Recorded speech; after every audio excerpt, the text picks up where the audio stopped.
السلام عليكم ورحمة الله وبركاته. إن الحمد لله نحمده ونستعينه ونستغفره ونعوذ بالله من شرور أنفسنا ومن سيئات أعمالنا. من يهده الله فلا مضل له ومن يضلل فلا هادي له. وأشهد أن لا إله إلا الله وحده لا شريك له. وأشهد أن محمدا عبده ورسوله صلى الله عليه وعلى آله وأصحابه والتابعين وتابع التابعين ومن تبعهم بإحسان إلى يوم الدين. يا أيها الذين آمنوا اتقوا الله حق تقاته ولا تموتن إلا وأنتم مسلمون. يا أيها الناس اتقوا ربكم الذي خلقكم من نفس واحدة وخلق منها زوجها وبث منهما رجالا كثيرا ونساء. واتقوا الله الذي تساءلون به والأرحام إن الله كان عليكم رقيبا.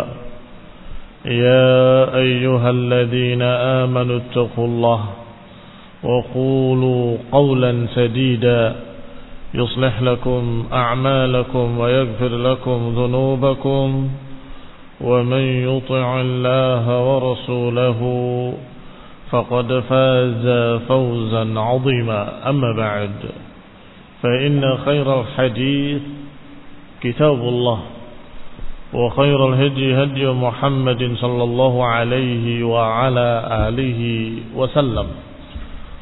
وشر الأمور محدثاتها فإن كل محدثة بدعة وكل بدعة ضلالة وكل ضلالة في النار.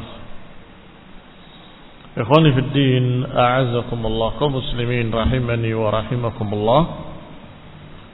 Kita masuk pada ayat berikutnya dari surat Al-Baqarah, yaitu ayat yang ke-240. Walladzina yutawaffawna minkum wa yadaruna azwajan wasiyatan li azwajihim mata'an ila al-hawli ghayra ikhraj fa in kharajna fala junaha 'alaykum fima fa'alna fi anfusihin fa in kharajna fala junaha 'alaykum fima fa'alna fi anfusihinna min ma'ruf wallahu 'azizun hakim. Kata Allah Subhanahu wa ta'ala, dan mereka-mereka yang diwafatkan dari kalian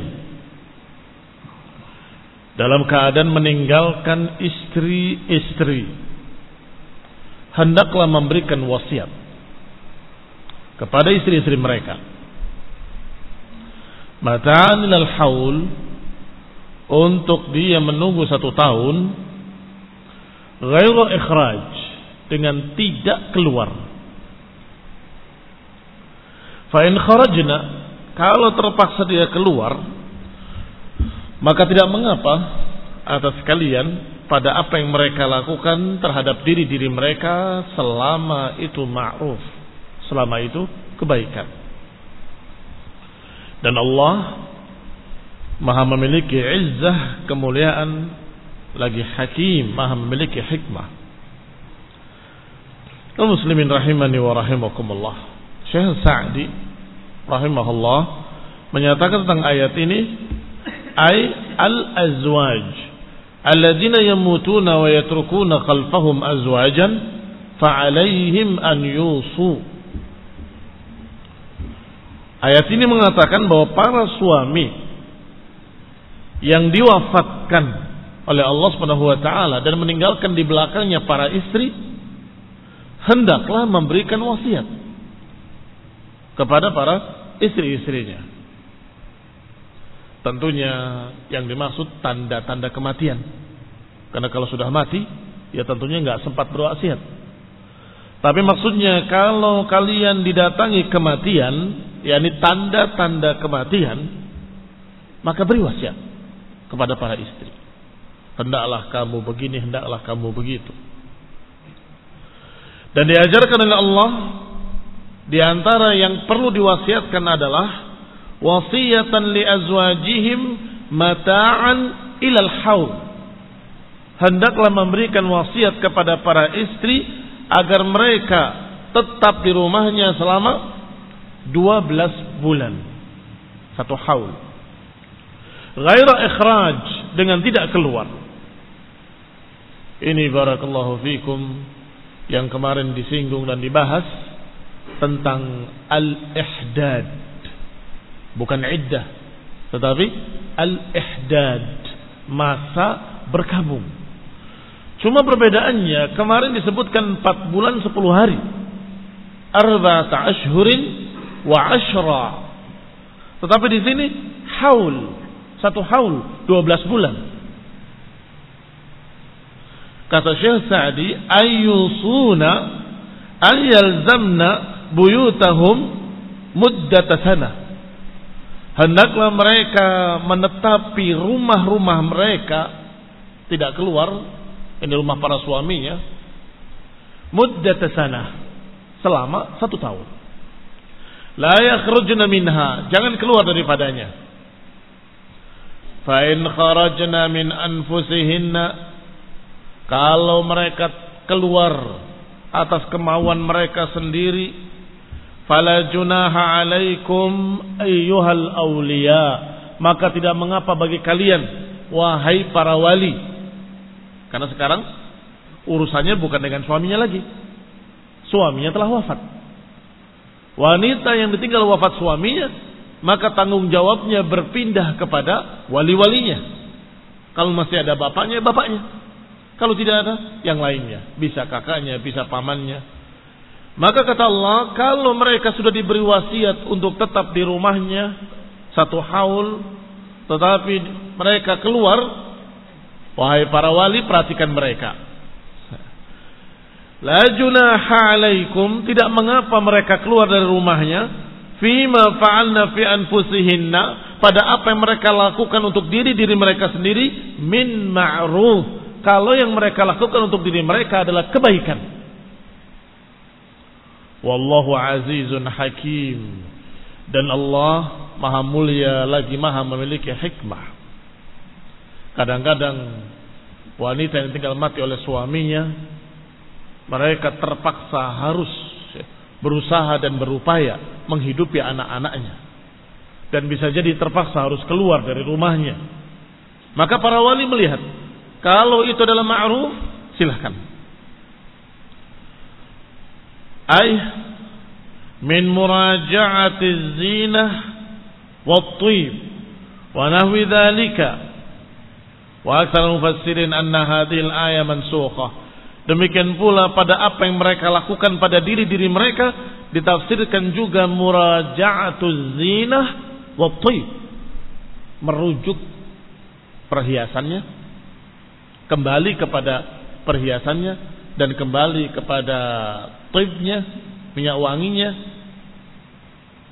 Ini barakallahu fikum termasuk yang dilarang di waktu ihdad, termasuk yang dilarang di waktu masa berkabung bagi para wanita yang ditinggal mati oleh suaminya. Nggak boleh keluar rumah, nggak boleh berhias, nggak boleh memakai segala macam perhiasan, nggak boleh pakai wangian walaupun di rumah. Kalau keluar, seluruh wanita tidak boleh pakai wangi-wangian. Ini maksudnya di rumah. Pakai harum-haruman tidak boleh. Pakai sampo yang wangi tidak boleh. Pakai sesuatu di ketiak yang wangi tidak boleh. Ini masa ihdad. Qala, tetapi kalau mereka merujuknya, tidak mengapa. Muraja'atut thib, muraja'atuz zina, tidak mengapa. Bukan untuk keluar rumah tentunya. Mengapa kemarin sepertinya ketat, kok di sini sepertinya longgar? Dikasih wasiat Tapi kalau melanggar tidak apa-apa. Qala aktsarul mufassirin anna hadhihi al-ayah mansukhah. Kebanyakan para ahli tafsir menganggap bahwa ayat ini terbatalkan dengan ayat yang arba'ata ashhurin wa ashra. Terbantah dengan ayat yang menyuruh untuk menjalani masa berkabung 4 bulan 10 hari. Jadi yang setahun batal dengan yang 4 bulan 10 hari. Ini pendapat kebanyakan mufassirin, yaitu terbantahkan atau terbatalkan, dimansuhkan dengan ayat walladzina yutawaffawna minkum wa yadharuna azwajan yatarabbasna bi anfusihinna arba'ata ashhurin wa 'ashra. Tetapi pendapat lain mengatakan qil lam tansakha balil ayah al-ula dallat ala anna arba'ata ashhurin wa 'ashra wajibah wa ma zada ala dhalika fa hiya mustahabbah. Sebagian berpendapat bahwa ini tidak bertentangan, maka tidak dibatalkan yang satu dengan yang lain, tidak dimansuhkan. Bagaimana menjamak antara keduanya? Menjamak antara keduanya adalah bahwa perintah untuk berihdad 4 bulan 10 hari wajib hukumnya. Wa ma zada ala dzalik, sedangkan selebihnya sampai 1 tahun sampai 12 bulan mustahabbah. Itu sifatnya anjuran. Yang wajib 4 bulan 10 hari. Kalau bisa, kalau mau 1 tahun. Tapi kalau tidak apa-apa. Sehingga ayat ini ada kalimat fala junaha. Tidak mengapa kalau memang pengen keluar. Tidak mengapa kalau kemudian dia kembali kepada zina dan tibnya. Fahiyya mustahabbah yanbaghi fi'luha takmilan li haqqi zawj. Yani dilakukan oleh para wanita tersebut sebagai penyempurna dari hak suami. Wa mura'at lizaujah. Wa dalil ala anna dzalika mustahab, dan dalil yang menunjukkan kalau itu mustahab tidak wajib, annahu huna nafal junah, karena di dalam ayat ini ada kalimat fala junaha. Fa in kharajna fala junaha alaikum, kalau mau keluar ya enggak apa-apa. Dan juga pada apa yang mereka lakukan pada diri-diri mereka, ya enggak apa-apa. Ini mau kembali memakai harum-haruman di rumahnya, ya enggak apa-apa. Ini menunjukkan tidak wajib. In kharajna qabla takmilil haul, kalaupun dia keluar dari rumahnya sebelum 1 tahun, tetapi sudah lebih dari 4 bulan 10 hari, maka tidak mengapa.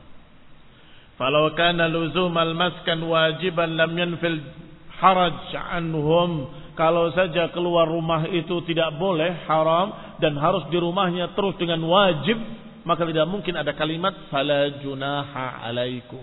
Tidak mungkin ada ayat ini. Kalimat fala junah maknanya tidak mengapa, enggak ada haraj, enggak ada keberatan. Baik, fa hadzal jam'u bainal ayatain. Inilah menjamak antara 2 ayat. Ayat yang menyuruh untuk menunggu masa ihdad 4 bulan 10 hari, dan ayat yang menyuruh untuk berwasiat selama 1 tahun. Adapun yang 4 bulan 10 hari tidak ada qarinah yang menunjukkan kalau itu sunnah, mustahabbah, bahkan perintah tegas. Dengan kalimat walladzina yutawaffawna minkum wa yadharuna azwajan yatarabbasna bi anfusihinna arba'ata ashhurin wa 'ashra. Hendaklah dia menunggu selama 4 bulan 10 hari. Ini tegas. Tetapi yang 1 tahun tadi, berikan wasiat pada mereka untuk menunggu 1 tahun. Kalaupun mereka mau keluar, ya enggak apa-apa. Kalaupun mereka mau berbuat pada dirinya, membersihkan dirinya, atau membuat wangi-wangian pada dirinya, ya enggak apa-apa. Pada dalil bahwa yang 1 tahun tadi tidak harus. Kalau begitu bisa dijamak. Kalau bisa dijamak, nggak perlu ada nasikh dan mansukh. Dua-duanya masih terpakai, masih mahfuz. 4 bulan 10 hari harus, 1 tahun kalau bisa. Kalau tidak bisa tidak apa-apa. Walil mutallaqati mata'un bil ma'ruf haqqan 'alal muttaqin. Dan bagi para wanita yang dicerai ada mata'un bil ma'ruf, diberi sesuatu yang menggembirakan dengan ma'ruf, dengan sepantasnya.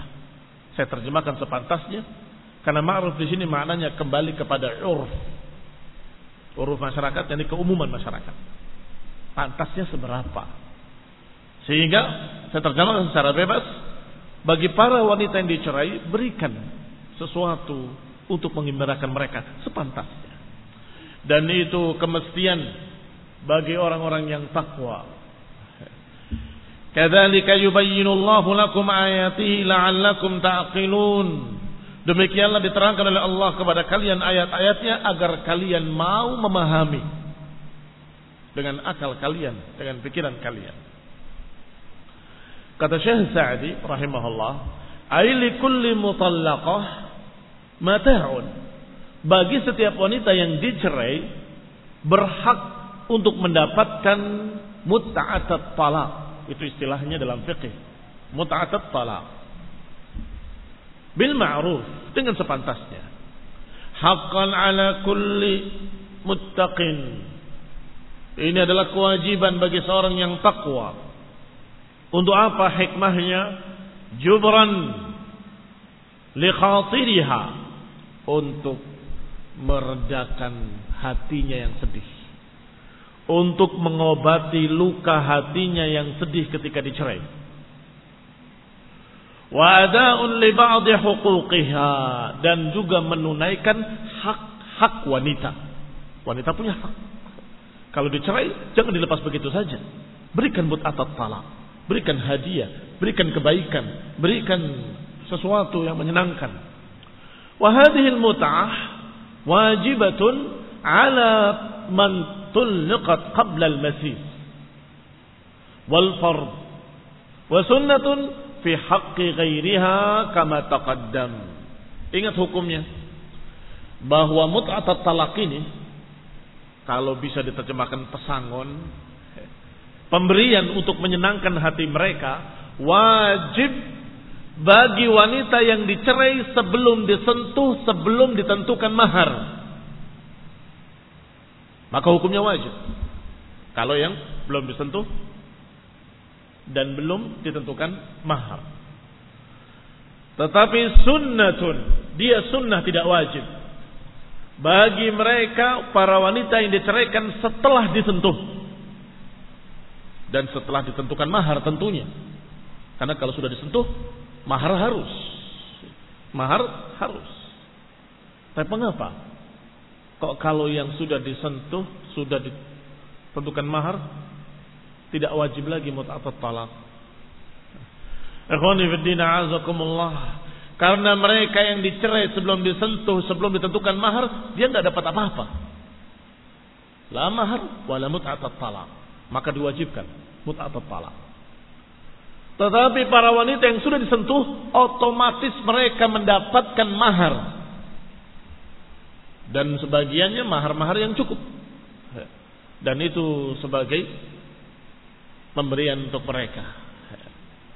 Sehingga mut'ah atau pemberian dalam bentuk mut'atat talaq tidak wajib lagi bagi mereka.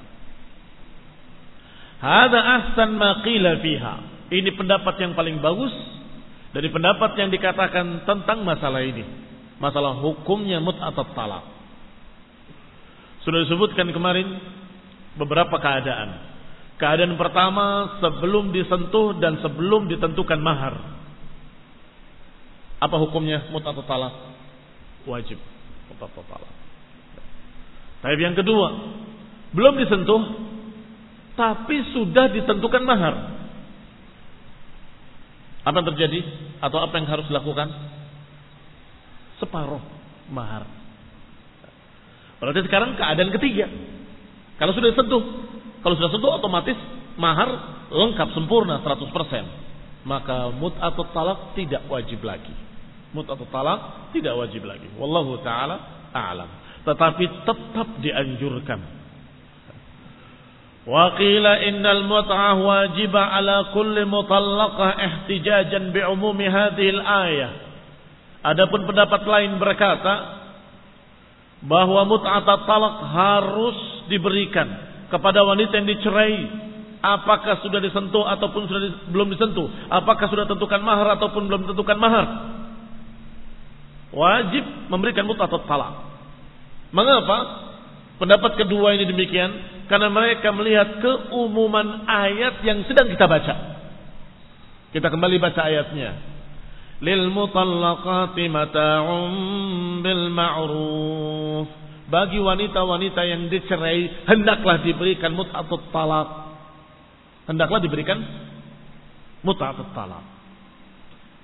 Siapa yang dimaksud mutallaqat? Allah tidak rincikan. Siapa yang dimaksud mut'ah atau yang dimaksud mutallaqat? Walil mutallaqat, bagi para mutallaqah. Apakah yang sudah disentuh atau yang belum disentuh? Apa yang sudah tentukan mahar atau yang belum tentukan mahar? Enggak dirincikan oleh Allah. Maka ini berarti umum, amun yashmul jami' al-mutallaqat. Berarti ini umum, mencakup seluruh wanita yang dicerai. Apakah sudah disentuh ataupun belum disentuh. Toh Allah sebutkan bil ma'ruf, sepantasnya. Kalau kamu menduga maharmu sekian besarnya kemarin, ya cukup dikasih sekedarnya saja, sedikit. Ya terserah. Tapi harus. Ini pendapat kedua. Kalau kamu melihat kemarin maharnya sekedar seremonial saja, dan itu wanita yang baik, hanya 100.000 atau 10.000, maka tentunya orang ini perlu, wanita ini perlu diberikan mut'atut talaq yang cukup, agar dia dilepas dalam keadaan dia tidak fakirah, tidak miskinah, tidak memiliki apapun. Berikan. Ini barakallahu fikum bil ma'ruf, sepantasnya.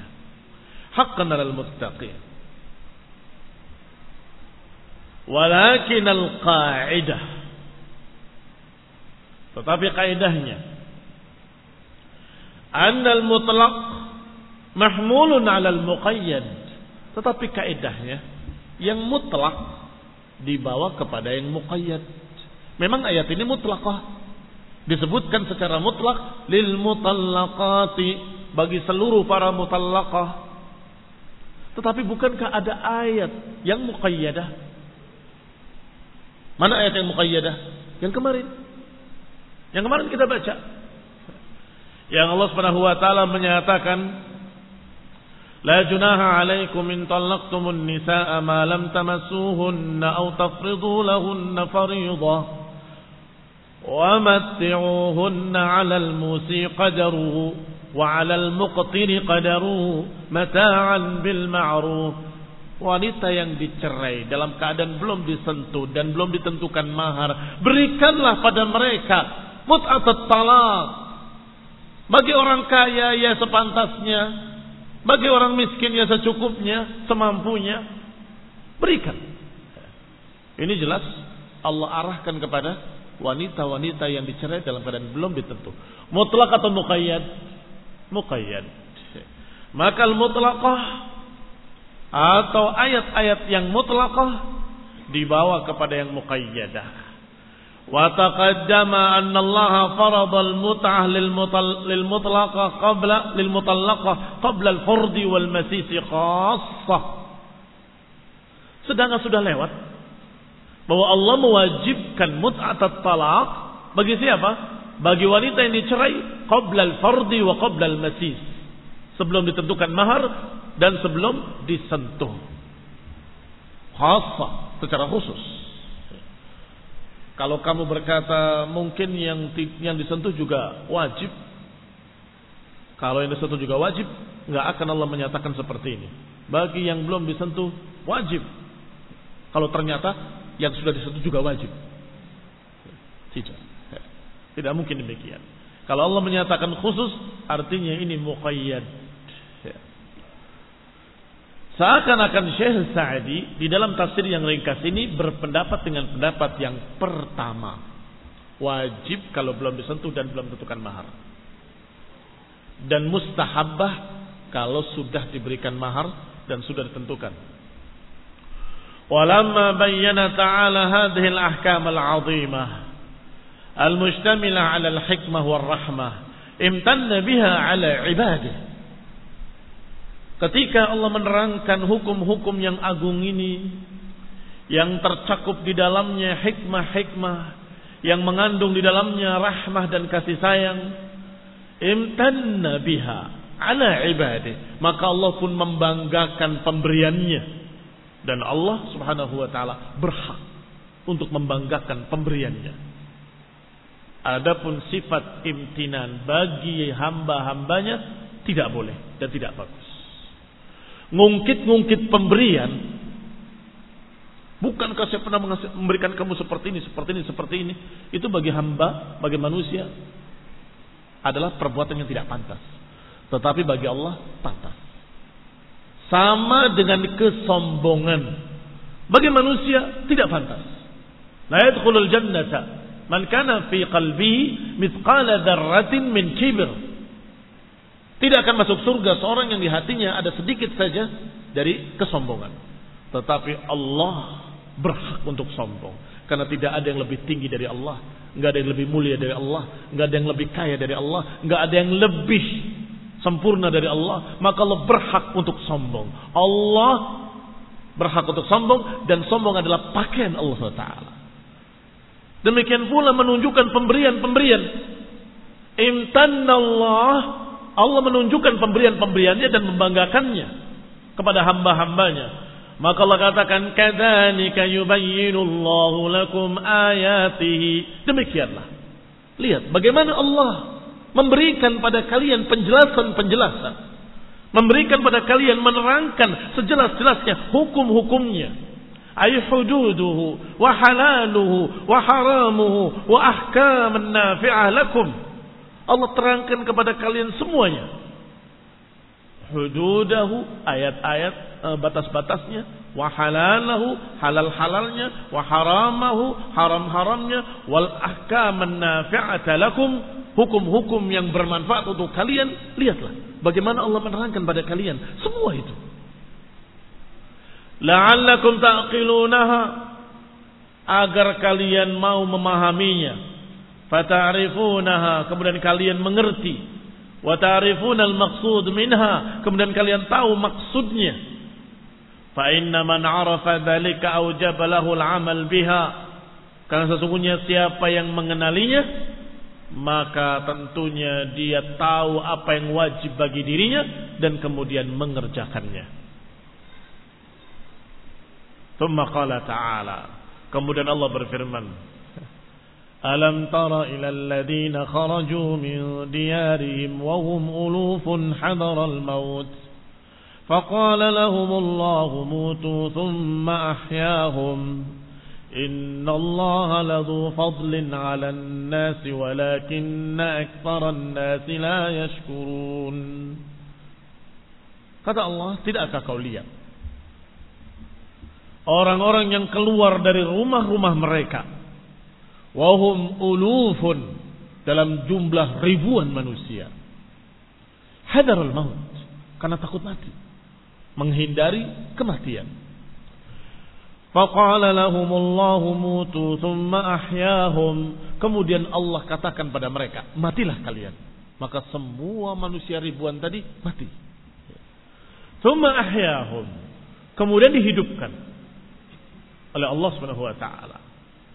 Innallaha ladzu fadlin 'alan nas, demikianlah Allah memiliki kebaikan pada manusia.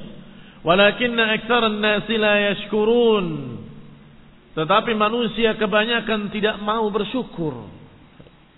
Kaum muslimin rahimani wa rahimakumullah, Syekh Sa'di menyatakan dalam syarahnya atau dalam tafsirnya, yaqussu ta'ala 'alaina qissatal ladzina kharaju min diyarihim. Dalam ayat ini Allah kisahkan kisah orang-orang yang keluar dari rumah-rumah mereka ala kasratihim, dalam jumlah yang besar, ribuan, ma'attifaqi maqasidihim, dengan kesamaan tujuan mereka. Tujuannya sama, ingin selamat dari kematian. Faqala lahumullah, yakni bi anna alladziina akhrajahum minha hadarul maut, bahwa yang mengeluarkan mereka dari negeri mereka adalah kekhawatiran atas kematian. Min waba'in aw ghairihi, apakah kematian disebabkan bencana, wabah, penyakit, atau lainnya. Wallahu a'lam. Yaqsiduna bihadza al-khuruj as-salama min al-maut. Yang dimaukan oleh mereka, yang merupakan tujuan mereka keluar dari tempat mereka adalah keselamatan dari kematian.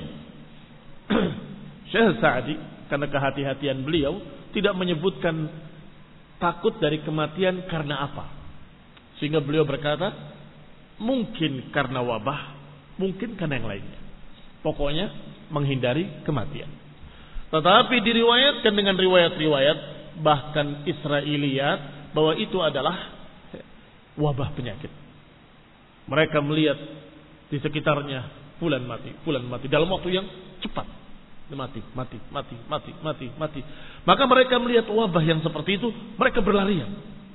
Ribuan manusia meninggalkan negerinya karena melihat wabah yang demikian cepatnya merenggut nyawa-nyawa manusia. Dan Allah Subhanahu wa taala menghendaki untuk menunjukkan kekuasaannya. Allah perintahkan malaikatnya untuk mematikan mereka. Dan Allah perintahkan mutu, perintahkan dengan perintah takdir, matilah kalian. Maka malaikat di belakang mereka yang paling belakang, satu malaikat, dan di depan mereka yang terdepan, satu malaikat. Kemudian saha, mengucapkan kalimat yang sangat keras, atau menyebutkan atau menjerit dengan suara yang keras, yang di depan dan yang di belakang. Ketika mereka dalam keadaan di satu lembah, maka mereka semuanya mati dalam waktu yang bersamaan. Mautu rajulin wahid, mati seperti matinya satu orang, bersama-sama persis, semuanya mati. Dan bukan sebentar.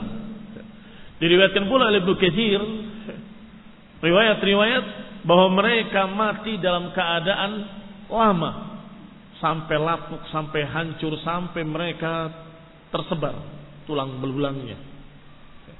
Sampai ketika seorang nabi dari Bani Israel melewati lembah tersebut, melihat demikian banyaknya tulang belulang di sana, maka dia berdoa pada Allah Subhanahu wa taala untuk menghidupkan mereka, dan Allah mengabulkan doa nabi tersebut.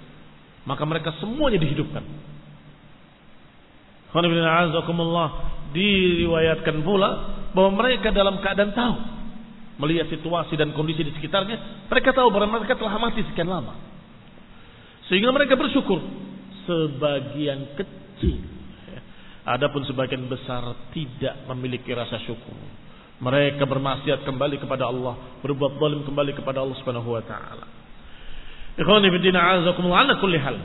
Karena riwayat-riwayat yang belum tentu sahihnya, apalagi ucapan-ucapan Bani Israel yang memang ada hukumnya tersendiri, walaupun boleh diceritakan. Saya ceritakan hari ini karena memang disebutkan oleh Nabi sallallahu alaihi wasallam, haditsu an Bani Israel. Ceritakanlah cerita-cerita Bani Israel. Tetapi kata Nabi, kalau apa yang mencocoki dengan apa yang ada pada kitab kita, maka itu benar. Apa yang bertentangan dengan apa yang ada pada kita, maka itu kedustaan.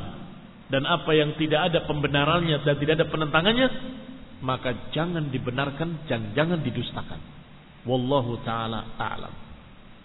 Yani kita serahkan pada Allah Ta'ala. Apa ini benar? Wallahu a'lam. Mungkin saja. Sebab kalau kita dustakan, jangan-jangan itu adalah berita yang hak. Kalau kita katakan ini benar, jangan-jangan itu berita dusta. Wallahu a'lam. Maka biarkan saja. Hanya dikasih penjelasan, ini Israiliyat, ini Bani Israel, ini kisah Bani Israel, ila akhirnya. Tetapi kalau ada penentangannya dengan apa yang ada dalam kitab kita, dalam sunnah Nabi, maka tentunya kita tolak mentah-mentah, jelas batil karena bertentangan dengan Quran dan Sunnah. Tapi kisah-kisah tadi dengan ayat ini sesuai. Biasanya kalau Qurtubi dalam tafsirnya mengatakan wafil khabari. Di dalam khabar biasanya Bani Israil. Adapun yang lain biasa menyatakan wamin atau di antara kisah mereka disebutkan Bani Israil. Ada pula yang biasa disebutkan dalam riwayat-riwayat wa fi kutub, dalam buku-buku yang lama atau buku-buku yang lalu, dalam kitab-kitab yang telah lalu. Itu semua bermaksud kisah-kisah Bani Israil. Kadang dari Ka'bul Ahbar, kadang dari Abdullah bin Salam radhiyallahu anhu, kadang dari beberapa orang-orang yang kita percaya beliau adalah seorang sahabat yang mulia walaupun dari kalangan Bani Israel atau dari kalangan Yahudi maksud saya. Tapi kembali kepada kitab. Adapun beliau rahimahullah Syekh Sa'di hanya menyatakan hadarul maut min waba'in aw ghairih. Pokoknya takut didatangi kematian, entah karena wabah atau yang lainnya. Yaqsiduna bihadzal khuruj as-salama minal maut. Mereka ingin selamat dari kematian. Walakin la yughni hadarun minal qadar aw la yughni hadar min qadar. Kehati-hatian, ketakutan tidak akan bisa menghilangkan takdir. Takdir pasti terjadi. Faqala lahum Allah mutu, maka Allah berfirman matilah kalian. Famatu, maka mereka pun mati. Thumma inna Allah ta'ala ahyahum, kemudian Allah pun menghidupkan kembali. Imma bida'wati nabiyyin aw bighairi dzalik. Lihat kehati-hatian beliau yang kedua. Tadi sebabnya mungkin karena wabah, mungkin yang lainnya. Wallahu a'lam. Sekarang hidupnya kembali. Allah yang menghidupkan pokoknya. Apakah karena doa seorang nabi sebagaimana kisah tadi, ataupun yang lainnya? Allah bisa menghidupkan dengan cara apapun. Ai imma bida'wati nabiyyin aw bighairi dzalik. Dan itu rahmat bihim wa lutfan wa hilman. Itu kasih sayang dari Allah, kelembutan dari Allah. Bayanan li ayatihi, sebagai bukti kekuasaan Allah terhadap makhluk-makhluknya. Bi ihya'il mauta. Berarti barakallahu fikum, sudah berapa bukti-bukti yang Allah berikan kepada manusia tentang kehidupan setelah mati. Nabi Uzair yang dimatikan 100 tahun kemudian dihidupkan kembali. Ashabul Kahfi yang ditidurkan sekian lama, 309 tahun, tiba-tiba bangun kembali. Ini bukan satu, ulufun.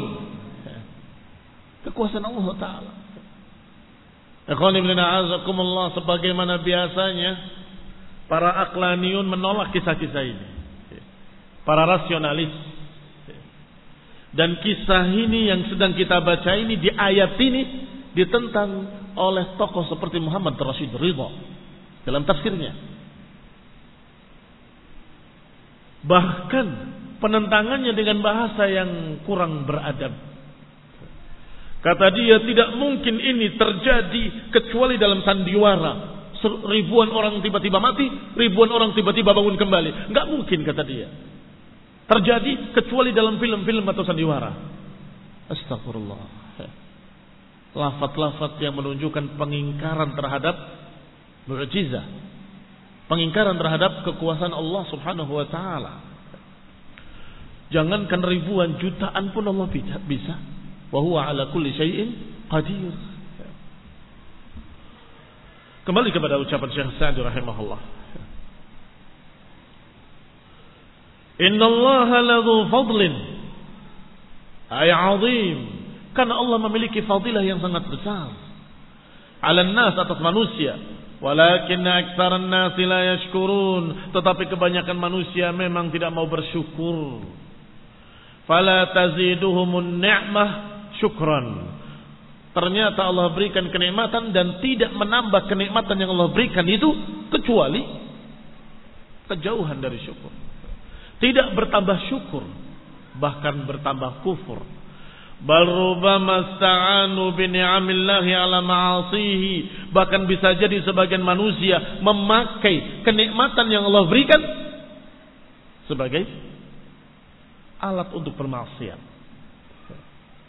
Ikhwan ibn a'azakumullah, bisa dibayangkan kita dimatikan oleh Allah. Kita sadar kita mati. Tiba-tiba sekian lama Allah hidupkan kembali. Seperti kejadian mereka ini. Loh, ternyata saya masih hidup. Bagaimana perasaan kalian? Yang tadinya menyesal, belum bertaubat, belum ini, belum itu, pasti ketika hidup kembali, alhamdulillah, ternyata saya punya kesempatan untuk memperbaiki amalan, untuk bertaubat, untuk ini, untuk ini. Sekian banyak amalan yang tadinya dia belum kerjakan, bisa dia kerjakan. Sekian ibadah bisa dia hidupkan. Seharusnya begitu. Tetapi ternyata kebanyakan mereka justru tidak bersyukur, tidak memanfaatkan. Tapi pemberian kehidupan tadi yang kedua dengan pemberian kehidupan yang pertama, apa bedanya? Apa bedanya dari sisi kesempatan? Gak beda. Sekarang kita diberi kehidupan ini oleh Allah Taala. Maka bersyukurlah.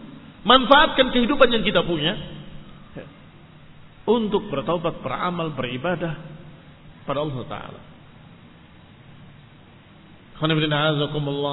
Bayangkan kalau kita sudah mati 10 tahun yang lalu, bagaimana keadaan kita? Atau mungkin lebih dari itu, ketika kita dalam keadaan belum mengenal dakwah, habis kita. Nggak tahu mana hak mana batil, nggak tahu harus menjalani yang mana, dan kita mati. Berarti kita na'udzubillah mati dalam keadaan jelek. Ternyata Allah tidak mematikan kita ketika itu. Sampai hari ini Allah masih memberi kehidupan kepada kita. Tidak beda dengan orang-orang yang ribuan tadi mati kemudian dihidupkan kembali untuk bersyukur. Kami beri kesempatan lagi sekarang. Sekarang kita masih diberi oleh Allah Ta'ala kesempatan. Kaum muslimin rahimani wa rahimakumullah. Itu hikmah yang pertama didapat dari kisah ini. Adapun yang kedua berkaitan dengan kisahnya. Ibnu Katsir rahimahullah membahas di akhir kisahnya tentang masalah wabah penyakit. Tidak seharusnya seseorang di sebuah negeri yang terkena wabah untuk keluar dari negeri tersebut. Diriwayatkan dalam Bukhari dan Muslim dari Amirul Mukminin Umar bin Khattab radhiyallahu taala anhu ketika beliau berjalan ke Syam, di tengah jalan bertemu dengan pasukan Abu Ubaidah bin Al-Jarrah, menceritakan bahwa di Syam ada wabah ta'un, sudah sekian yang mati kena ta'un, para sahabat radhiyallahu taala anhu. Maka Umar menghitung bagaimana, apakah harus melanjutkan perjalanan atau tidak jadi. Ditanyakan kepada yang lain, apakah kalian mendengar sesuatu ilmu dari Nabi SAW? Ada yang mengatakan, ya Amirul Mukminin, aku punya ilmu tentang itu. Apa yang kau dengar? Aku dengar Rasulullah bersabda, kalau ada wabah di satu tempat dan engkau ada di sana, kalian ada di sana, kalian jangan keluar daripadanya. Tetapi kalau kalian mendengar wabah di satu daerah dan kalian di daerah lain, maka jangan mendatangi tempat wabah tersebut. Kaum muslimin rahimani wa rahimakumullah. Ini yang dikenal oleh orang sekarang dengan karantina. Masya Allah. Sudah ada dalam Islam. Dan riwayatnya dalam kitab-kitab Sahih Bukhari dan Muslim. Kalau engkau di tempat wabah, jangan lari. Jangan seperti mereka yang kharaju min diyarihim wa hum ulufun hadaral maut. Toh akhirnya mati juga. Mutu, matilah kalian. Mati semua. Tetapi kalau kalian di luar tempat wabah, jangan mendatanginya. Maka Umar tidak menjadi menuju Syam. Dan mereka di Syam tidak boleh keluar dari Syam, tetap di sana. Hanya berupaya meminimalisir dan kemudian menunggu apa yang Allah takdirkan. Dia selamat atau dia celaka. Selesai. Sampai wabah itu hilang kembali. Insyaallah kita akan bahas kembali pada pertemuan berikutnya billahi taala. Subhanakallah.